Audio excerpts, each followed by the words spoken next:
Sua presença é real.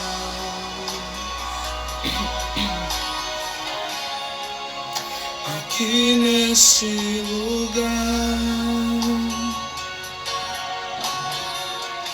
sua presença é real.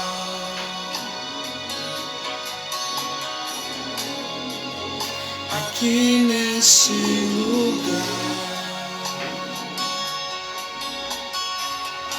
sua presença é real. Aqui neste lugar, aqui neste lugar, sua presença é real. A paz, Sara, quanto tempo, hein? Louvado seja o nome do Senhor. Logo vi o seu rostinho aqui, seja muito bem-vinda. Vamos adorar o Senhor. Então adorarei,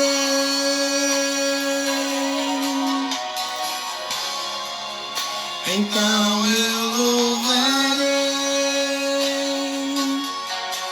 então me renderei, então me renderei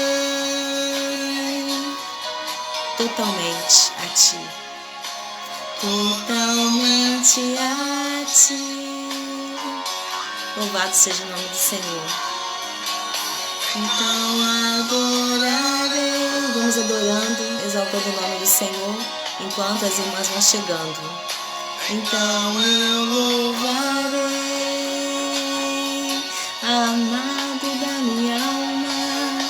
Então me renderei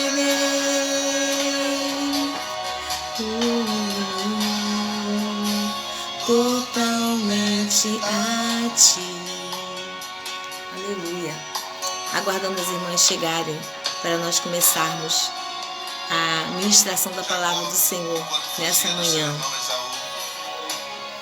Ao dormir no deserto, ele teve um sonho. E nesse sonho, nessa visão, ele viu os céus abertos. Estaremos falando nessa manhã sobre a presença de Deus na nossa vida. A presença de Deus faz a diferença. Por isso que estamos colocando esse louvor do Antônio Cirilo tão lindo, que fala da realidade de como que a presença de Deus é real. Ela é real aqui agora, ela é real aí na sua casa, ela é real aonde você estiver. Mas para isso é preciso a gente colocar o nosso coração na obra, fazer a vontade do Senhor, colocar o nosso coração diante de Deus. E é sobre isso que eu quero falar nessa manhã. Vou aguardar só mais uns minutinhos, enquanto algumas irmãs chegam, para nós começarmos a ministração da palavra. Amém? Louvado seja Deus. Aleluia, Jesus. Então eu louvarei. Aleluia, Jesus. Então me renderei. Vamos nos render totalmente a Deus nessa manhã, para ver o que Deus quer falar conosco, o que Deus quer ministrar no nosso coração. Aleluia, Jesus. Vamos orar? Senhor, meu Deus amado, nessa manhã, Senhor Deus, em que nós preparamos algo que o Senhor colocou no nosso coração para ministrar para as Tuas filhas nessa manhã. A Tua presença é real na minha vida, Senhor, que seja real na vida de cada uma que está assistindo e que vai assistir essa live. Em nome do Senhor Jesus. Ó Deus, fala o nosso coração nessa manhã. Que tudo aquilo que já veio para o meu coração, que já ministrou na minha vida, eu possa saber transmitir para as minhas irmãs que vão me ouvir nessa manhã ou que vão ouvir essa mensagem posteriormente. Em nome de Jesus, Senhor, visita cada uma nesse momento. Tira todo impedimento, Senhor Deus, todo o atrapalho da internet, Senhor, para que todos possam ouvir, para que essa mensagem chegue àqueles corações que estão precisando, Senhor, assim como chegou ao meu. Ó Deus, ministra sobre a vida de cada uma irmã, cada uma guerreira, onde estiver nesse momento. É o que eu te peço em nome de Jesus. Amém. Glória a Deus. Irmã Raimunda também, seja bem-vinda. Aleluia. Santo é o Senhor. Junto com os querubins lutando. Santo. Junto com os querubins cantando. Santo. Santo é o Senhor. Estou aguardando algumas irmãs chegarem, mas não vou me alongar muito esperando, porque senão eu não consigo dar o conteúdo todo que Deus já falou no meu coração. Amém, irmãs? Louvado seja o nome do Senhor. Glória a Deus. Você pode aí onde você estiver, se você puder, você pode abrir sua Bíblia no livro de 1 Crônicas, capítulo 13, do 1 ao 14. É onde nós estaremos fazendo a leitura da palavra do Senhor. Louvado seja Deus. Bendito seja o nome do Senhor. Eu vou colocar um fundo musical para nós fazermos a leitura da palavra. Louvado seja o nome do Senhor. Glória a Deus. Louvado seja o nome do Senhor. Esse fundo musical vou colocar para nós podermos ler a palavra do Senhor. Aleluia, Jesus. Fez um laguinho do cisne. Louvado seja Deus. As irmãs estão demorando chegar, mas eu não vou poder ficar esperando. Senão nós vamos terminar muito tarde a nossa live nessa manhã. Mas aquelas que não puderem, vão chegando e vão participando. Amém? Vamos ler a palavra do Senhor, então. 1 Crônicas 13, do 1 ao 14. Amém, Denise? Amém. Pai do Senhor. Já vou começar, senão, se eu ficar esperando as irmãs todas chegarem, nós vamos sair tarde daqui. E nós temos um dia inteiro que Deus tem para nós aí na frente. O texto que eu estou convidando as irmãs para lerem vou repetir, 1 Crônicas 13, do 1 ao 14. Diz assim: E teve Davi conselho com os capitães dos milhares e dos centos e com todos os príncipes. E disse Davi a toda a congregação de Israel: Se bem vos parece, e se vem isso do Senhor nosso Deus, enviemos depressa mensageiros a todos os outros irmãos em todas as terras de Israel, e aos sacerdotes, e aos levitas com eles nas cidades e nos seus arrebaldes, para que se ajuntem conosco. Davi está fazendo aqui uma convocação. E tornemos a trazer para nós a arca do Senhor nosso Deus, porque não a buscamos nos dias de Saul. Então disse toda a congregação que assim se fizesse, porque este negócio pareceu reto aos olhos de todo o povo. Ajuntou, pois, Davi a todo o Israel, desde Sior do Egito até chegar a Amate, para trazer a arca de Deus de Quiriate Jearim. E então Davi com todo Israel subiu a Baalá e dali a Quiriate Jearim, que está em Judá, para fazer subir dali a arca de Deus, o Senhor que habita entre os querubins, sobre o qual é invocado o seu nome. Amém.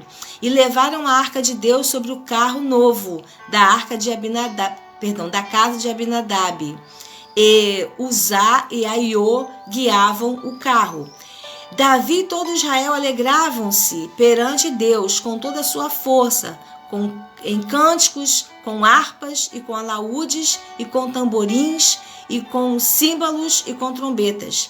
E chegando à eira de Quidom, estendeu Uzá a mão para segurar a arca, porque os bois tropeçavam.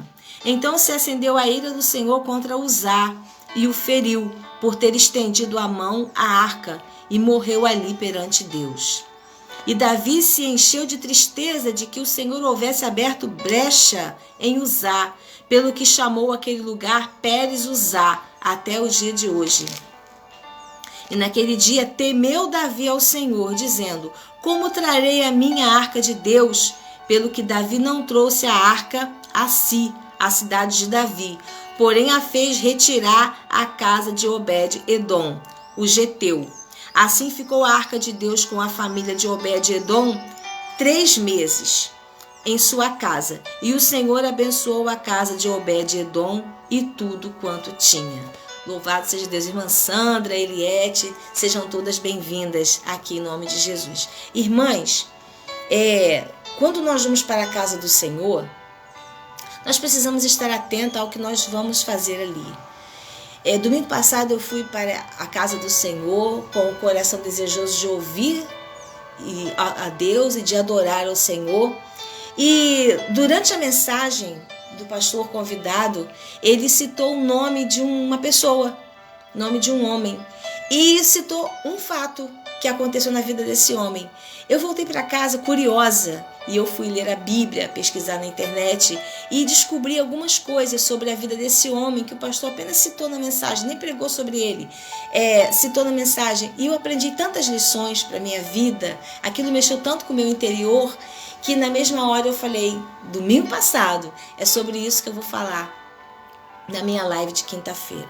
A outra live foi um pouco atrapalhada por causa da internet. Eu nem estou na minha casa, eu estou na casa da minha sogra, irmã Jacira, pastor Manuel Viana. Eu vim aqui, eu estou com problemas de conexão na minha casa e achei que aqui seria melhor. Espero que esteja tudo bem hoje, que esteja dando para vocês acompanharem direitinho, sem estar travando. Então, eu gostaria de falar nessa manhã sobre a trajetória da Arca da Aliança, da casa de Abinadab até chegar na casa de Obed-edom.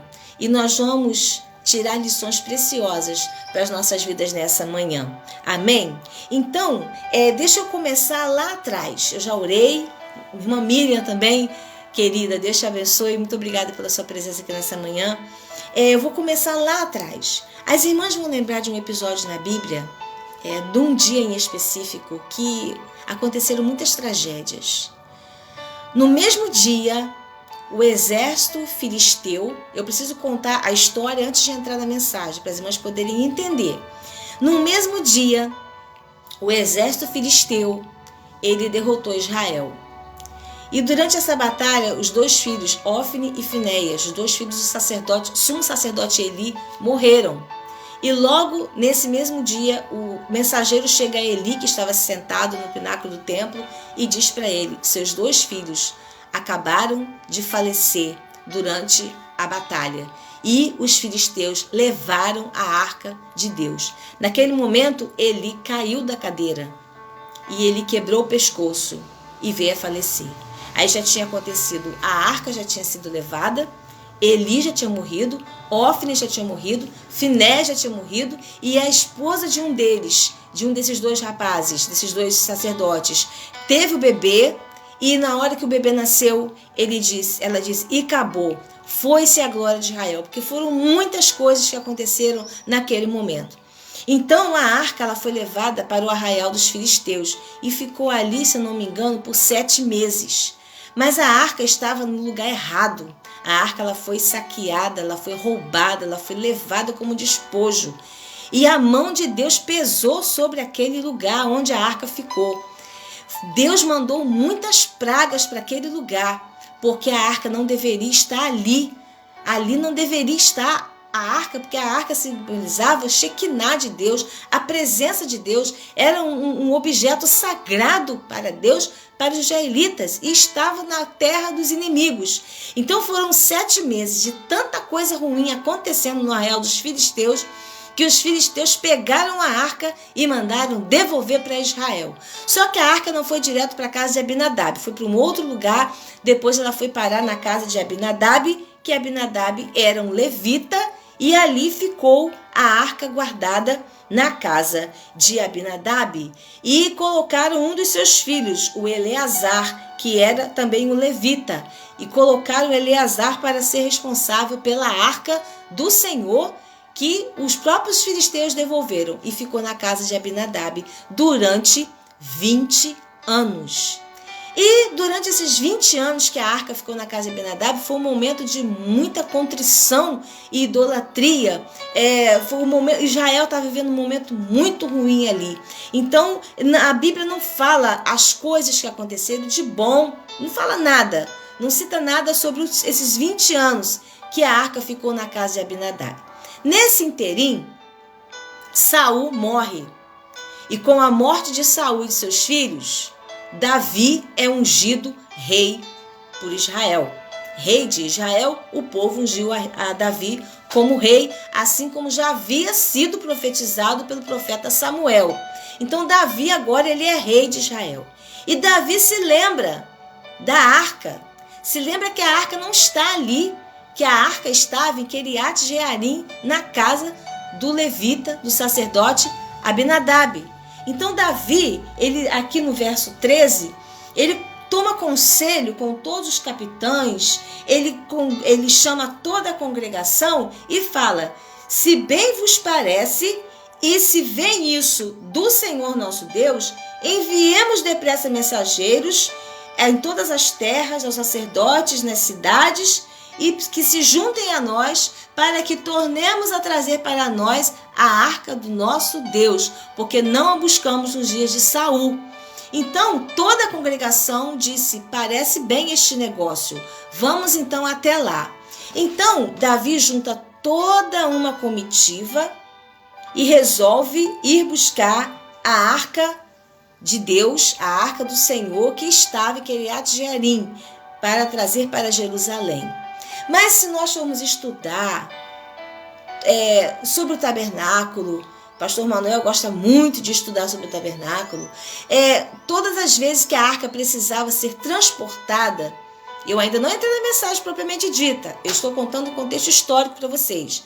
Toda vez que a arca precisava ser transportada, ela tinha que ser transportada de uma maneira muito cerimonial.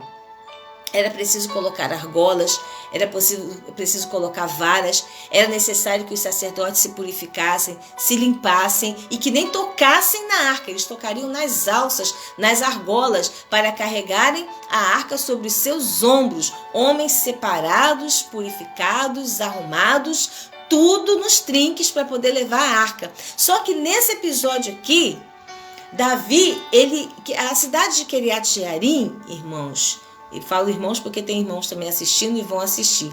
A cidade onde Abinadab morava era nas montanhas de Quiriat Jearim. Então montanhas, naquela época, lugar muito pedregoso, cheio de obstáculos. E ao invés da arca ser carregada pelos sacerdotes, Davi mandou preparar um carro novo, só que um carro de bois.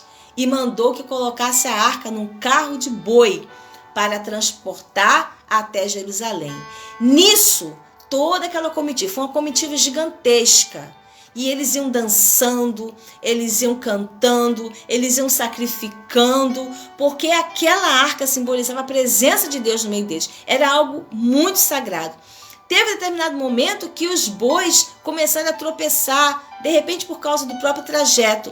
E a arca pendia a cair. Nesse momento, um dos filhos de Abinadab, que é Uzá, ele colocou a mão na arca. Ele colocou a mão para escorar a arca. E a Bíblia diz naquele momento que Uzá morreu e as suas entranhas saíram para fora.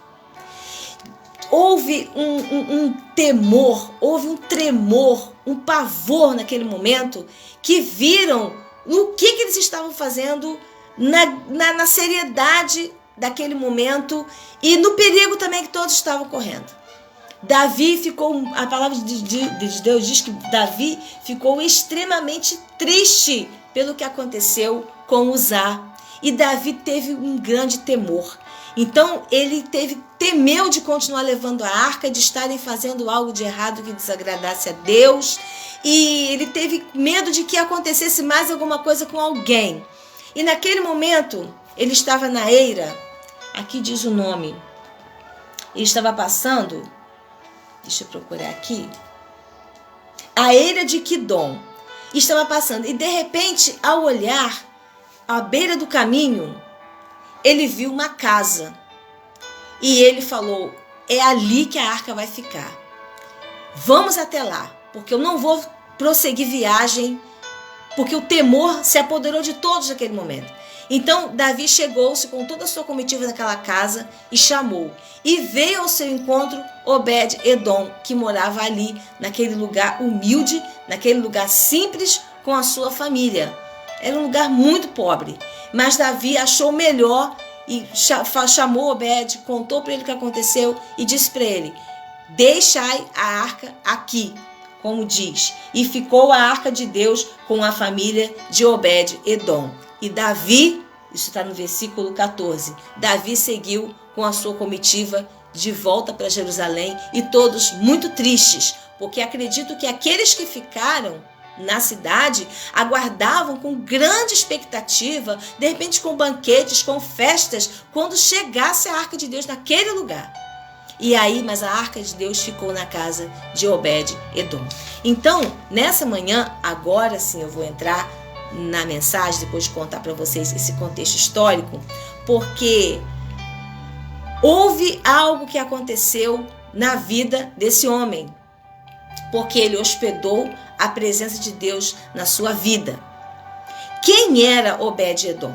Obed-Edom era filho de... Eu estou lendo porque eu preparei todo esse estudo pesquisando, então eu tenho que ler as minhas anotações, tá bom, queridas? Algumas coisas eu lembro de cabeça, mas outras eu tenho que observar para não perder nenhum detalhe, porque todo detalhe é muito importante. Vocês vão entender.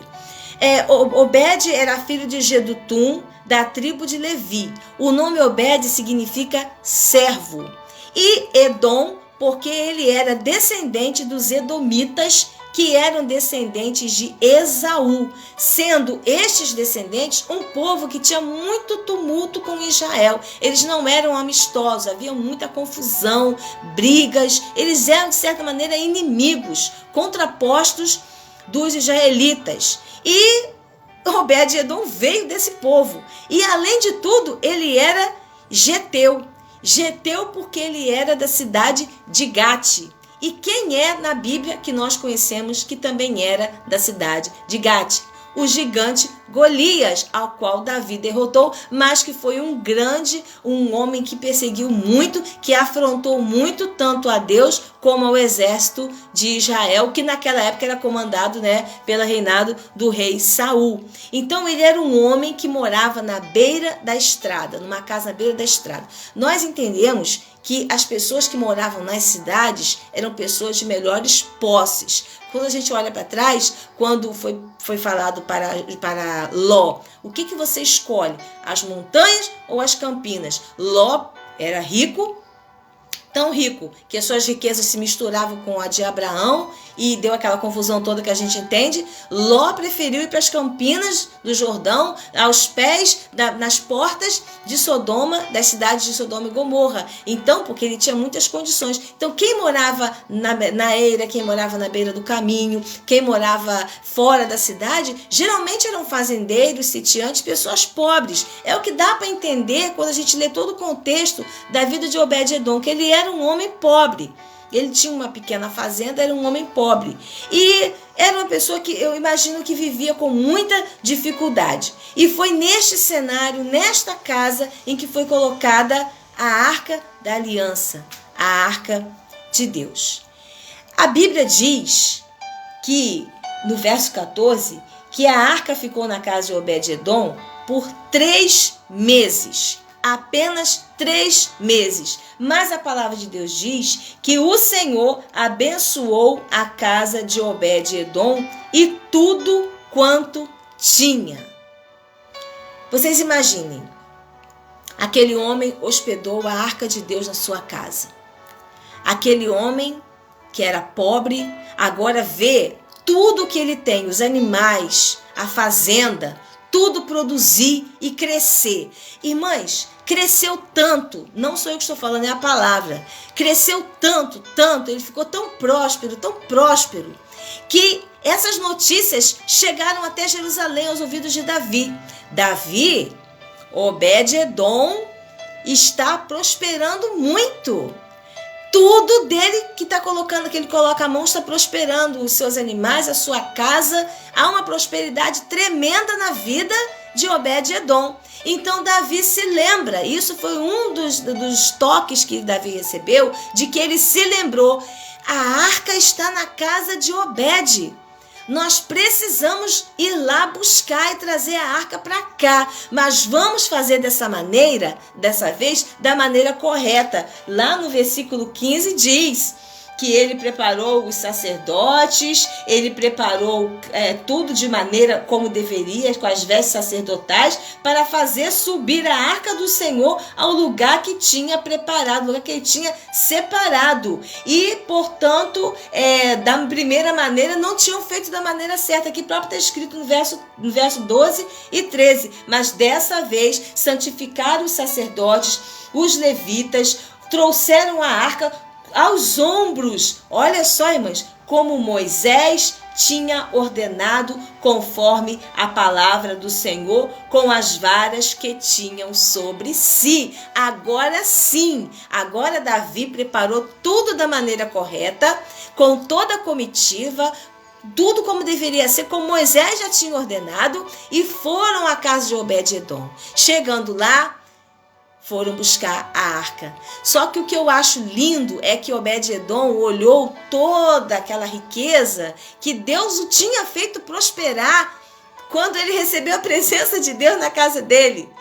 E Obed-Edom olha tudo aquilo e resolve largar aquilo tudo com a sua família e pegar os seus filhos e ir para Jerusalém junto com Davi. E disse, eu quero ir aonde está a arca. Eu quero ir para onde está a presença de Deus. Se a presença de Deus vai para lá, é para lá que eu vou. E a Bíblia está recheada, tem mais coisas sobre a vida de Obed-Edom, além dele ter prosperado na sua fazenda. Quando Obed-Edom chega lá, que eles colocam na tenda que fizeram própria para a arca, Obed-Edom se torna, sabe o que lá? Porteiro. Ele se torna porteiro da tenda, porteiro, guarda lá da casa onde estava a arca. Ele passou a servir naquele lugar. E olha que em 2 Crônicas, 1 Crônicas 26, do 4 a 5, diz que Obed-Edom, ele teve 8 filhos. E esses 8 filhos de Obed-Edom, que foram Semaías, Jeozadaque, Joá, Zacar, Natanael, Amiil, Issacar e Peuletai. Cada um deles tem um nome, tem um significado. Esses 8 homens, filhos de Obed-Edom, eram porteiros da casa de Deus, guardadores, sacerdotes que ficavam ali também trabalhando na manutenção da arca de Deus. E outra coisa, em 1 Crônicas 28:8 diz que tanto Obed-Edom como seus filhos foram homens valentes, de força para o ministério, colocados sobre 62 homens aos comandos deles. E seus filhos foram colocados, sabe como que? Tesoureiros da casa do Senhor. Enfim, tudo isso aconteceu com esse homem que morava numa casinha simples, humilde, na beira do caminho, numa fazenda falida, quando esse homem recebeu dentro da sua casa, dentro da sua vida, a presença de Deus. Irmãs, isso tocou tanto no meu coração, porque isso é mais profundo do que podemos imaginar. Houve na vida de Obed-Edom, da sua esposa, dos seus filhos, houve transformação, houve bênção, prosperidade e houve honra. Se transformaram em homens especiais, valentes, porque eles entenderam que, como o título da mensagem, que a presença de Deus faz diferença na nossa casa, faz diferença na nossa vida. Quando na nossa casa nós buscamos a comunhão, quando na nossa casa nós buscamos a harmonia, quando na nossa vida nós procuramos fazer as coisas de Deus da melhor maneira possível, nos esmerar para fazer um trabalho na casa de Deus, para deixar tudo da melhor maneira possível. Mas eu gostaria que você pensasse, por que será que as nossas vidas dentro das nossas próprias casas, às vezes, não estão sendo tão abençoadas. Eu comecei naquele momento da mensagem, louvado seja Deus, as irmãs que estão assistindo, né? Nandi Jaira, irmã Sandra Catarina, né? Louvado seja Deus, estão acompanhando com a gente. E eu queria que todas nós, e vocês que futuramente vão assistir também, começássemos a analisar o que nós poderíamos estar fazendo melhor para ter cada vez mais a presença de Deus dentro da nossa casa, da nossa vida, das nossas igrejas. Eu até coloquei aqui, será que se nós e nossa família buscássemos mais a presença de Deus, também não experimentaríamos uma mudança de vida radical como aconteceu na vida de Obed-Edom? Eu passei a sentir uma dor dentro do meu coração e perceber que eu não faço nada e que eu deveria fazer muito mais. Desde domingo, quando eu ouvi essa mensagem, isso começou a trabalhar dentro de mim e me incomodar muito. Tanto que eu acordo de madrugada pensando nisso, eu acordo de manhã pensando nisso, que eu preciso fazer mais, que eu preciso fazer melhor. Mas não é fazer para cargo, para aparecer, para os outros verem que eu estou fazendo. É uma coisa entre eu e Deus, dentro de mim, dentro do meu coração, dentro da minha casa, e olhar aquilo que eu faço para a obra do Senhor, que ninguém me veja, que eu diminua, que Ele apareça, mas eu tenho certeza de que quando a gente faz as escolhas certas, a gente faz as escolhas certas guiadas por Deus, Deus abençoa. Nós acabamos de ler, Davi, ele observou que tinha dado de errado. Eu fiz alguma coisa errada, eu preciso descobrir o que eu fiz de errado e consertar. Ele viu que a maneira como ele estava levando a arca não era daquela maneira, não era em carro de boi, era nos ombros dos sacerdotes purificados com as roupas e com as varas, com tudo conforme Moisés falou. Então, quando Davi reparou o erro, ele foi lá na casa de Obed-Edom, pegou a arca, e ela foi sim levada da maneira correta para Jerusalém, e ele ainda levou um monte de homens abençoados, ministros da casa de Deus com ele, homens de confiança, que Deus fez prosperar a família. Queridas, queridos, Deus fez prosperar a família de Obed-Edom. Seus filhos foram homens honrados na casa de Deus, foram sacerdotes, foram levitas, tesoureiros. Quem é um tesoureiro é muita responsabilidade, lidar com dinheiro na casa do Senhor. E esses homens foram colocados, e a Bíblia não fala que nenhum deles envergonhou, que nenhum deles usurpou, que nenhum deles pegou do que não era para pegar. Será que quando nos reunimos na nossa igreja, nas nossas igrejas, vamos falar da igreja agora, realmente estamos buscando verdadeiramente a presença de Deus, fazendo algo para agradar a Deus e Ele se agradar de tal culto a ponto dele descer a sua Shekinah sobre a igreja e ver pessoas chorando, glorificando, aquele ambiente gostoso de adoração a Deus? E isso é quando as pessoas que estão indo para a casa de Deus realmente querem a presença dele. Porque, na verdade, a presença dele está aqui agora. Como está aí onde você está.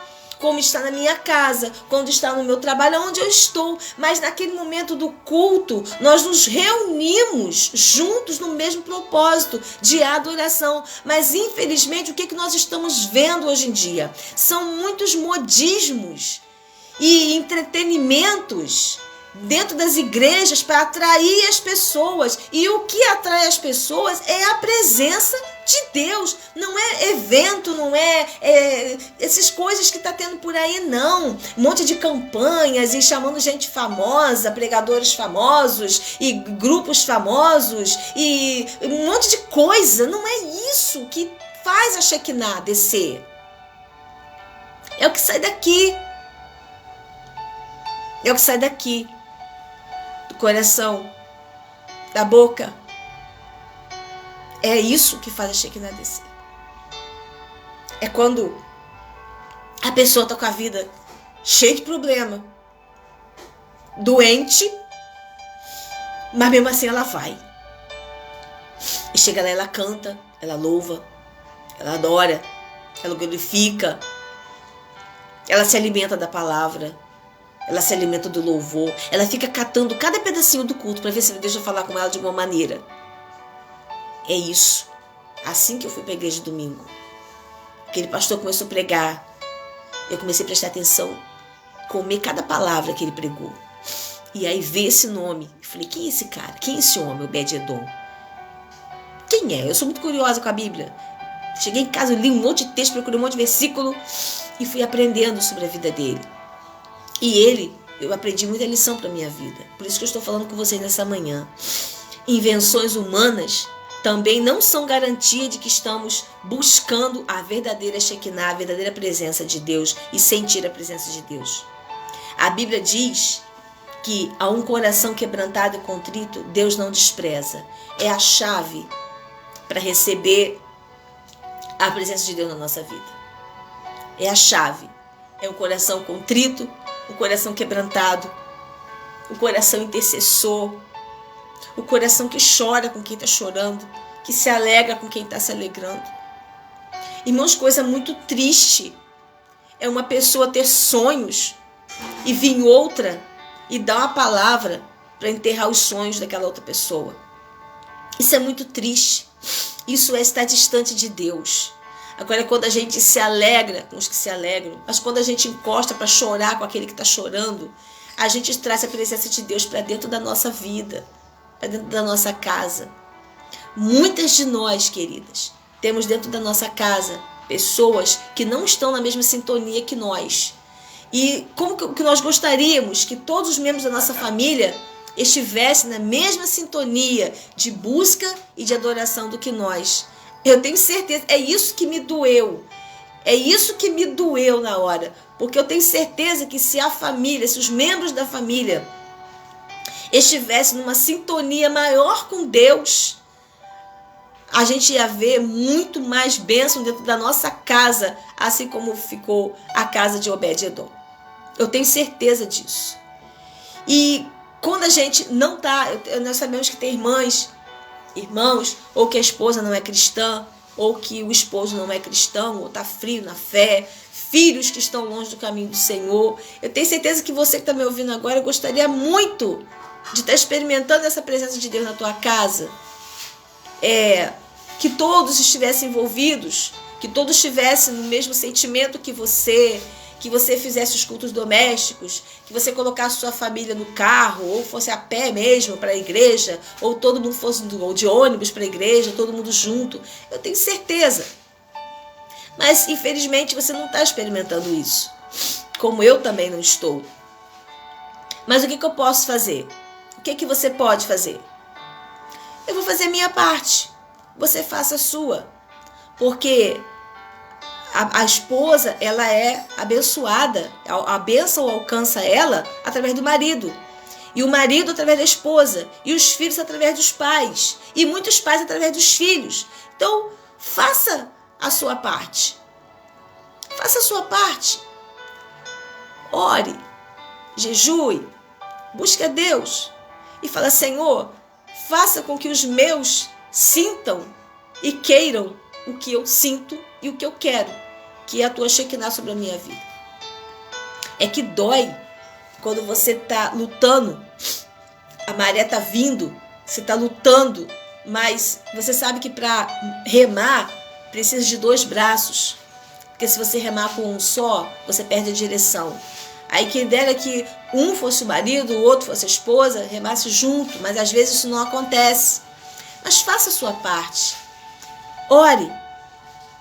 Busque a presença de Deus de tal maneira que Deus venha inundar a sua vida a ponto de quem está ao teu redor veja Ele na tua vida e queira ser o que você é, ou fazer o que você faz, ou perguntar para você o que você está fazendo para você estar sendo tão iluminada, para você estar sentindo a presença de Deus através da tua vida. Você diz, estou buscando e fazendo por onde buscar a Shekinah de Deus na minha casa, na minha vida.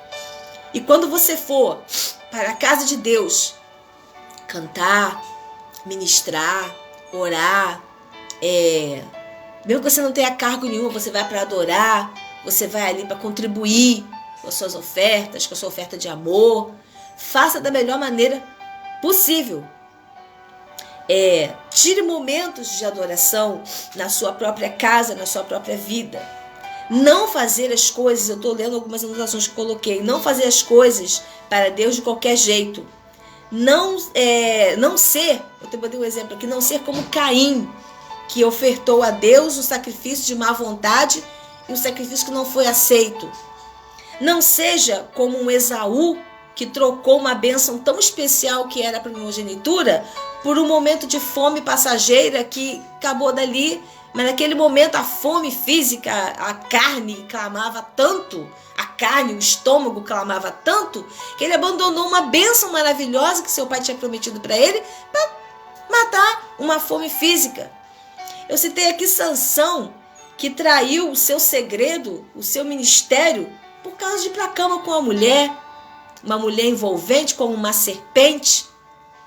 A serpente, a cobra, muitas delas, quando elas pegam uma presa, seja um ser humano ou um animal, ela envolve de tal maneira que ela quebra todos os ossos e ela sufoca até matar.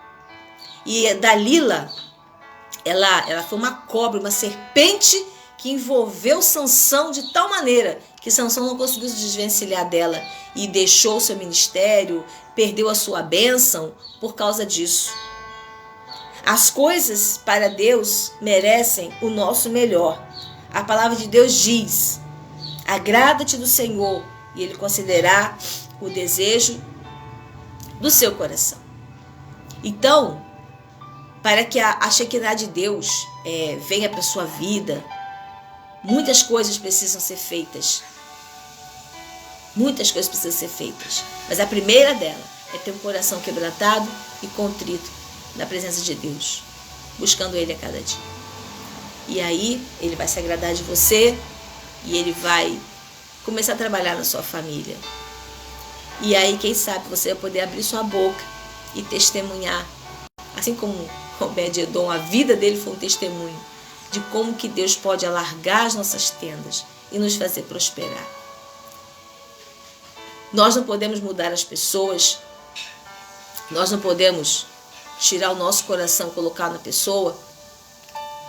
Muitas das vezes, quando nós abrimos a boca, sabe que muitas irmãs passam por isso, quando vai abrir a boca para aconselhar um marido, para aconselhar um filho, ou um marido para aconselhar uma esposa que está lá, não está vivendo uma vida muito dedicada, nós somos incompreendidos, as nossas palavras elas são torcidas, chegam ao ouvido do outro como cobrança, como reclamação, como julgamento.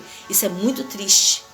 Isso é muito triste. E muitas de nós, para não sermos confrontadas, quando a gente fala a verdade e a pessoa não quer ouvir a verdade, a gente se cala. Se cala, vem a angústia, vem a solidão, você vai para dentro do quarto, começa a orar, começa a chorar. Deixa eu te falar uma coisa, Deus, Ele está ouvindo todo o seu clamor, seu sofrimento, suas lágrimas. Ele está te escutando. E a gente acredita que a oração ela tem muito poder. Muito tem, Deus ele ouve a oração do justo. Então quando a gente começa a orar e buscar a Deus, a gente tem esperança que as coisas vão mudar. É o que a gente tem que fazer, tá? Mudar ninguém você não muda. Mas faça a sua parte para que Deus venha fazer uma grande transformação na sua vida. Eu desejo do fundo do meu coração, eu vou até orar nesse momento por sua vida, para que Deus te fortaleça, para você não esmorecer. Por mais que você olhe para o lado e se veja às vezes tão sozinha. Quantas pessoas eu conheço, queridas, que lutam sozinha dentro das suas casas.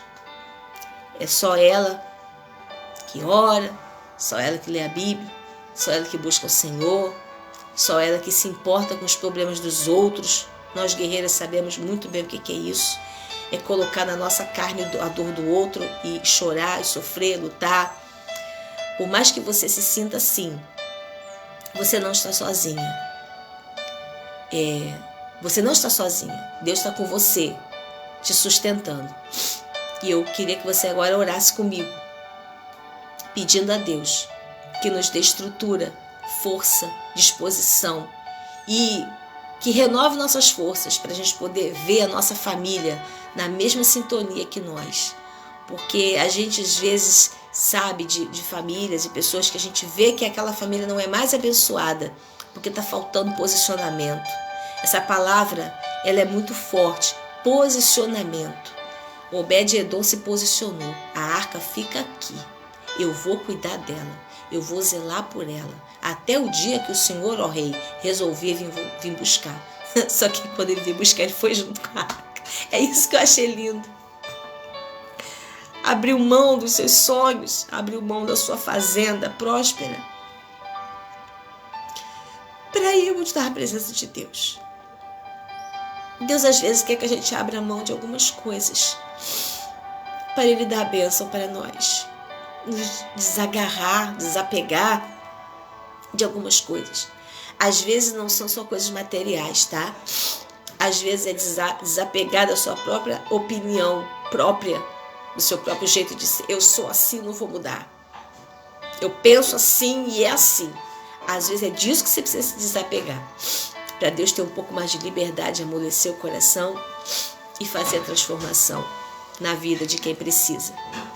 Amém? Vamos orar? Senhor, nosso Deus, nosso Pai, nós te buscamos nessa manhã. Nós buscamos a tua Shekinah nessa manhã. Nós buscamos a tua presença nessa manhã.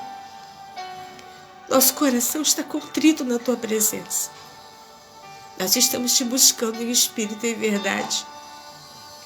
Nós queremos ver a transformação dentro da nossa casa. Nós queremos ver a transformação dos nossos filhos. Queremos ver a transformação dos nossos esposos. Nós queremos, ó Deus, ver a prosperidade financeira entrar na nossa casa, condições de pagar as nossas contas, nossos compromissos. Nós queremos pedir, ó Deus, que a prosperidade da saúde entre na nossa casa. Nós queremos te pedir que a cura venha sobre aqueles que nós estamos orando por eles, que estão enfermos, que já foi decretada a sentença de morte através dos médicos. Nós estamos buscando a tua presença para clamar, para lutar, para salvar essas pessoas, para que sejam curadas. Mas que pelo menos, se não for para curar, se for a doença, for mesmo para a morte, que elas não venham a sofrer com dores cruciantes. Ó Senhor, nós estamos te buscando nessa manhã, uma manhã que nós separamos para nos consagrar, para te buscar, para estar entrando na tua presença, Senhor, com toda reverência e pedindo a ti que visite nesse momento cada uma irmã, cada um irmão que tem seus problemas, suas lutas, que se sentem sozinhos, ó Deus, às vezes lutando dentro de suas casas, não são compreendidos, não são entendidos, são julgados, ó Deus, muitas das vezes até debochados, ó Deus, porque oram, porque jejuam, porque cantam, porque clamam, porque leem a Bíblia, porque vão para a igreja. Quantas são as investidas, ó Deus, que às vezes recebemos de pessoas que nós amamos, ó Deus. Eu sei porque eu já conheço pessoas que passam por isso, são agredidas verbalmente por pessoas que elas amam, porque elas amam a tua casa, elas amam a tua causa, amam estar na tua presença. Venha visitar nessa manhã, Senhor Deus. Alegra nossos corações, ouça, Senhor Deus, nossas orações. Venha fazer, Senhor Deus, um mover transformador na nossa vida, nas nossas igrejas. Trabalha, Deus, na vida desses pastores que acham que modismos, que acham que abrir mão dos seus conceitos, das verdades bíblicas para atrair pessoas é buscar a tua presença. Ó Senhor, como estão enganados, como estão enganados. Ó Senhor Deus, desperta esses homens, desperta as mulheres, as pastoras, os missionários, os líderes, ó Deus, para que eles tenham visão do céu e que entendam que é um coração quebrantado e contrito. É esse que vai atrair a tua presença, porque a tua palavra diz que o Senhor não despreza, o Senhor não resiste a um coração quebrantado diante de ti. E é com esse coração que nós estamos nessa manhã, pedindo que o Senhor ministre sobre as nossas vidas, Senhor, pedindo perdão. pelas nossas fraquezas, perdão pelos nossos pecados, perdão pela nossa negligência, perdão, Senhor Deus, pela nossa preguiça, perdão por estarmos, ó Deus, nos embaraçando com negócios dessa vida. Ó Deus, perdão, visita agora, nos perdoe, Senhor, nos perdoe, nos renove, nos fortaleça, Senhor, para prestarmos o serviço para Ti de excelência, Senhor, porque a nossa recompensa é lá em cima. Honras aqui na terra não significam nada, não valem nada. O que vale é receber o bem-vindo de Jesus naquele grande e lindo dia. Ó Deus, nos conceda um dia abençoado, uma tarde abençoada. Ó Deus, que possamos à noite estar na Tua casa para Te adorar. Que o Senhor venha, Senhor Deus, a ministrar sobre as nossas vidas a Tua palavra, nos despertar para orar mais, para jejuar mais e para ler mais a Tua palavra. É o que eu te peço nessa manhã, em nome de Jesus. Amém? Deus abençoe a cada uma dessas irmãs, irmã Ana, Miriam, irmã Penha. Que o Senhor venha abençoar cada vez mais a vida de vocês. Obrigada por essa presença de vocês aqui nessa live, nessa manhã. Que o Senhor possa cumprir o propósito na sua vida, que Deus possa fazer com que essas palavras entrem no seu coração e que logo, muito em breve, vocês possam testemunhar de que a graça de Deus, a presença de Deus foi constante na sua vida, na sua presença, e que houve uma grande transformação na sua vida, na sua igreja e na sua família. É o que eu peço nessa manhã para Deus, em nome de Jesus, e que Deus te abençoe. Fique na santa paz do Senhor. Beijo para todas vocês. Até a próxima, ano que vem. Agora, só a primeira quinta-feira de janeiro de 2022. Se eu não ver vocês até lá, talvez vou estar assistindo as outras lives. Mas que Deus dê umas boas festas, que Deus dê um dezembro abençoado para você e que você entre o ano adorando a Deus e buscando a Shekinah de Deus na tua vida. Até 2022, se Deus assim nos permitir. Amém. Glória a Deus.